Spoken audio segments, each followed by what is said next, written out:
सहमत कर लिया।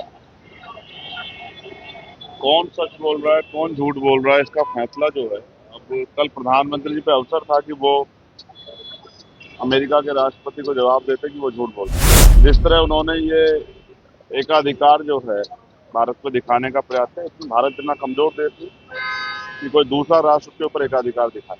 इसके सहयोग का रुख जो है वो हाशिए पे जो लोग हैं, चाहे दलित हो, पिछड़े हो, मुसलमान हो, आदिवासी, उन्होंने देखा है। सबसे साख तो जो है वो नीतीश कुमार जी की भी गिर गई। इस तरह से न्यूज फॉर नेशन पर मैं आपके साथ जिस दिन इंडिया और पाकिस्तान के बीच जो सीज फायर हुआ उसकी जानकारी है वो अमेरिका के राष्ट्रपति ने दिया है, जिसको लेकर अब कहीं ना कहीं देश में सियासत है वो काफी तेज हो गई है। वहीं चंद्रशेखर रावत ने सीधे तौर पर प्रधानमंत्री नरेंद्र मोदी से सवाल पूछा गया कि जब दो देशों का मामला था तो उसमें अमेरिका के राष्ट्रपति ने क्यों हस्तक्षेप किया, इसका जवाब देना चाहिए। और वहीं बिहार में दलितों का अपमान किया जा रहा है, वो सीधे तौर पर सवाल खड़ा करते हुए नजर आ रहे हैं। और क्या कुछ कर रहे हैं, पहले सुन उनकी बातों ने कहा है कि अगर बातचीत होगी भी तो कश्मीर को लेकर के होगी, कैसे देखते हैं इसको?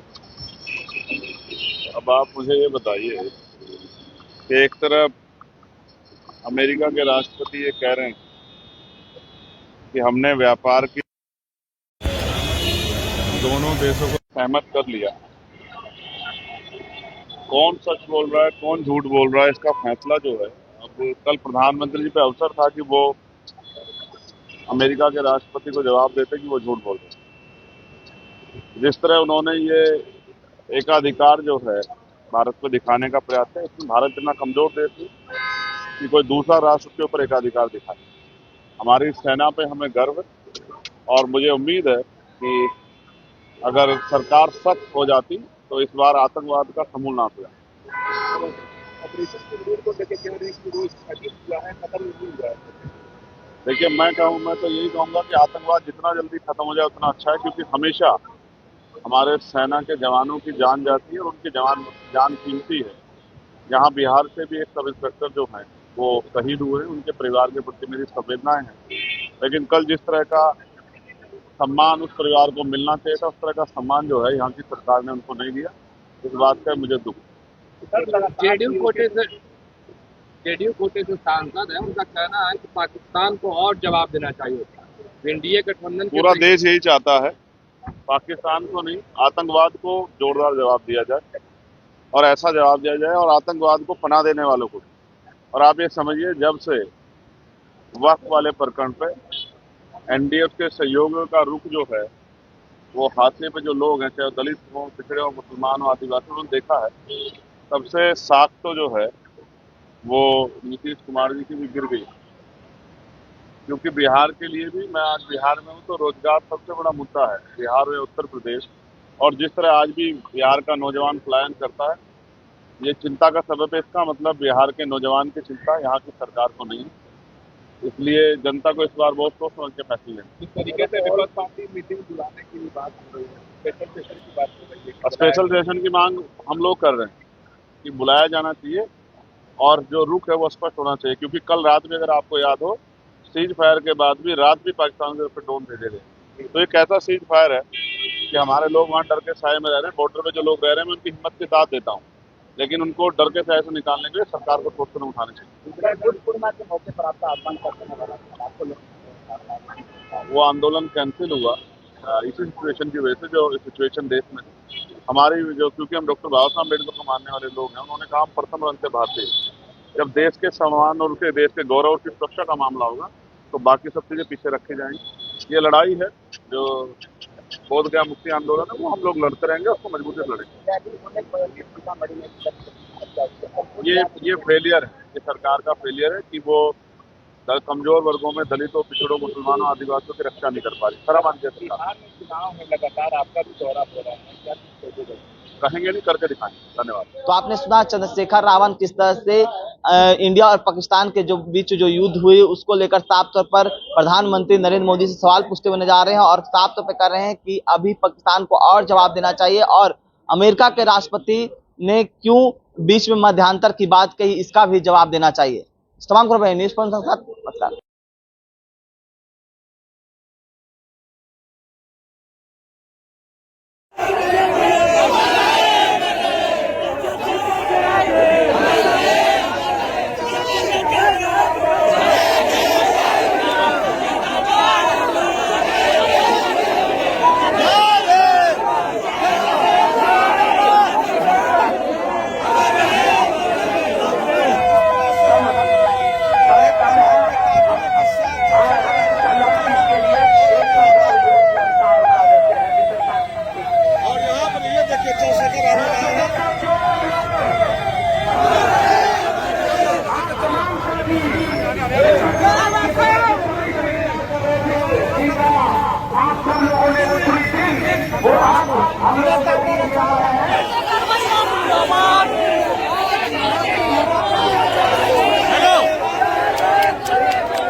नगीना सांसद चंद्रशेखर रावण बेगूसराय पहुंचे।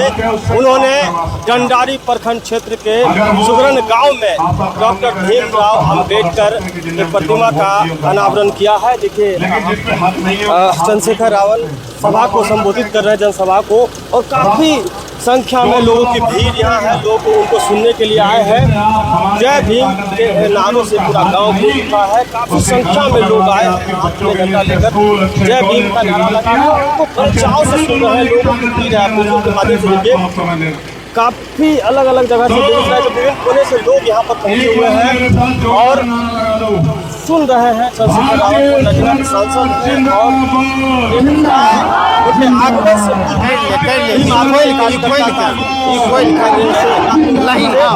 अभी लोग चंद्रशेखर रावण को सुन रहे हैं। आपने बाबा साहब अम्बेडकर की बहुत अच्छी स्टैचू लगाई।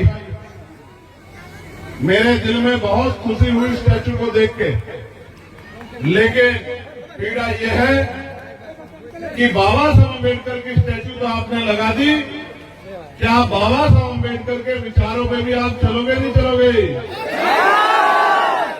तो अगर बाबा साहब अम्बेडकर के विचारों पे चलोगे तो तभी इस गरीबी, बेबसी, लाचारी, बीमारी, तमाम तरह की परेशानियां, पढ़े लिखे नौजवानों की बेकदरी और तमाम तरह की समस्याएं जो सड़क की हो, घरों की हो, मैंने अपनी आंखों से देखी है। धूल मिट्टी, हमारी पुलिस की बहनें भाई भी परेशान हो गए। ये जो बुरे हालात आजादी के लगभग 80 साल होने को आ गए हैं। कहते हैं कि 80 साल में युग बदल जाते हैं, दुनिया बदल जाती है। 20 साल बाद एक सदी पूरी हो जाएगी, लेकिन भारत में अभी भी और भारत के इस हिस्से बिहार में अभी भी दलितों, पिछड़ों, आदिवासियों, मुसलमानों और अन्य धार्मिक अल्पसंख्यकों के हालात नहीं बदले हैं। इस बात को देख के मुझे बड़ी तकलीफ हो रही। मैं नौजवानों को देख रहा था मोटरसाइकिल पे और कहां से मेहनत करके अपनी जेब का पैसा खर्च करके आज इस यात्रा में आए हैं। जय भीम का जोरदार नारा लगा रहे हैं। मैं ये भी देख रहा हूं कि किसी की चप्पल भी बहुत अच्छी नहीं है, किसी की चप्पल टूटी हुई है, किसी का जूता टूटा हुआ है, लेकिन जोर जोर बाबा साहब का नारा लगा रहे हैं और गाड़ी के अंदर झांक झांक के मुझे देख रहे हैं। मेरे प्यारे भाइयों, मेरा बस चले, शांत हो जाओ, मेरा बस चले तो मैं अपने खून के एक बूंद लगा के आपके आंसू पोंछने का काम करूं, लेकिन मैं हालात से मजबूर हूं, क्योंकि भारत में लोकतंत्र है और लोकतंत्र में जिसे आप वोट देकर राजा बनाते हो उसी की कलम में इतनी ताकत होती है कि आपकी जिंदगी बदल दे। प्यारे भाइयों, बिहार कमजोर नहीं है। बिहार के नेताओं की इच्छा शक्ति कमजोर है, बिहार कमजोर नहीं है। अभी भी बॉर्डर पर भाई शहीदुज्जमान साहब, और आज भी मुझे खबर आई प्रधानमंत्री ने तो कहा कि सीज फायर हो गई है, अब अगर कोई भी गोली चलेगी या कोई आतंकवादी हमला होगा तो हम उससे निपटेंगे। लेकिन कल ही सिवान के राम प्रसाद बाबू की जान, जो सेना के जवान का जो शहीद हुआ कल, फिर इस मिट्टी ने जो है देश का कल उतारने का काम किया। मैं बिहार के भाइयों आपको कहना चाहता हूं कि बिहार किससे पीछे नहीं है।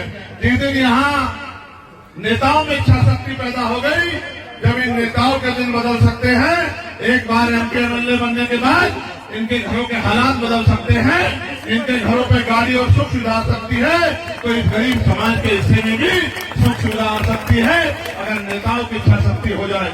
प्यारे भाइयों बहनों, मैं ज्यादा समय क्योंकि आप जानते हैं मैं अपनी तरफ से पूरा प्रयास करता हूँ, एक एक मिनट को लगाने का काम करता हूँ काम में। लेकिन आज मैं आपको वचन देके कहता हूँ, हम लोग मेहनत कर रहे हैं और मैं अपने नौजवान भाइयों से कहना चाहता हूँ, जो जय भीम का नारा लगाते हैं, खाली जय भीम का नारा लगाने से काम नहीं चलेगी। जय भीम का नारा लगाने वाले तो बहुत आ जाएंगे, जो बाबा साहब अम्बेडकर को, उनके विचारों को दिल से नफरत करते हैं, ऐसा जय भीम का नारा लगाने वाले बहुत आ जाएंगे।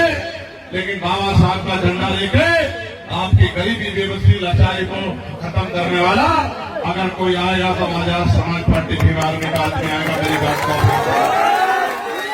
ये बात इस आधार पर भी कह रहा हूँ, अनुभव के आधार पे। अब तक तो सब नेता थे, क्यों नहीं बदली आपकी जिंदगी, मुझे बताओ। मेरे आज भी याद है दिल्ली का कोरोना का समय, जब बिहार के जो मजदूर मेरे परिवार के लोग अपना पेट पालने के लिए दिल्ली, गाजियाबाद में और लुधियाना, पंजाब में, जालंधर में रहते हैं, अमृतसर में, और जब वो अपने बच्चों को पीठ पर बांध के, मेरी माएं बहनें जो बड़ी बड़ी बिल्डिंग सीमेंट रख के बनाती हैं, जब वो निकल रही थी तो इन सरकारों के पास उनको बिहार भेजने के लिए ट्रेन की व्यवस्था नहीं थी, जबकि ये सारा सरकारी सिस्टम हमारे खून के पैसे से चलता है, जो मेहनत करते हैं।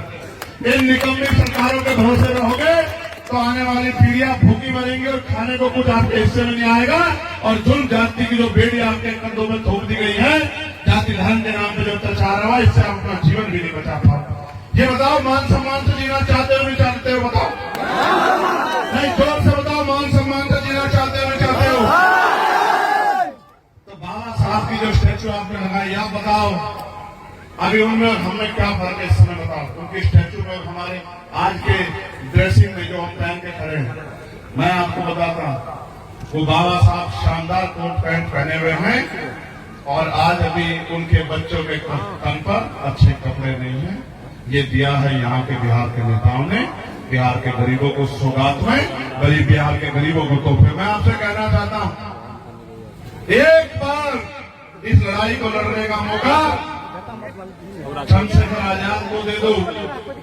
अगर आपकी आंख से आंसू गिर गया तो फिर जो आप सजा चाहे वो सजा चंद्रशेखर आजाद को देगा। दोस्तों वीडियो कैसा लगा है कमेंट करके बताना। दोस्तों जो चंद्रशेखर भाई जो हैं समाज को जगाने का काम कर रहे हैं, उसमें आप लोग भी शामिल होइए। नहीं तो अगर जल्लत की ज़िंदगी गुजारनी है तो मत सुनिए, क्योंकि चंद्रशेखर आज़ाद अगर नगीना के सांसद जो इस समय मौजूदा हैं, वो शिक्षा पे ज़्यादा ध्यान दे रहे हैं। आप लोगों ने देखा होगा, बड़े आदमी जितने बच्चे होते हैं वो बड़े स्कूल में ही पढ़ते हैं, कभी सरकारी स्कूल में नहीं पढ़ते। इसीलिए सबसे अच्छा है चंद्रशेखर आज़ाद के साथ सभी लोग सपोर्ट करें, सभी लोग जुड़िए। और चंद्रशेखर आज़ाद भाई जो हैं, हम तो उनके साथ में ही हैं। आप लोग कौन कौन साथ में कमेंट करके बताएं। दोस्तों मिलते हैं दोस्तों अगले वीडियो में, तब तक के लिए बाय बाय। तो दोस्तों कमेंट करके बताना कौन कौन है चंद्रशेखर भाई के साथ साथ। जो कोई भी सपोर्ट करना चाहता है इस चैनल पर दोस्तों कर सकता है चंद्रशेखर भाई का सपोर्ट। और दोस्तों मिलते हैं अगले वीडियो में। वीडियो कैसा लगा कमेंट करके ज़रूर बताना दोस्तों, और वीडियो को ज़्यादा से ज़्यादा दबा के शेयर करें दोस्तों। बाय बाय, मिलते हैं अगले वीडियो में।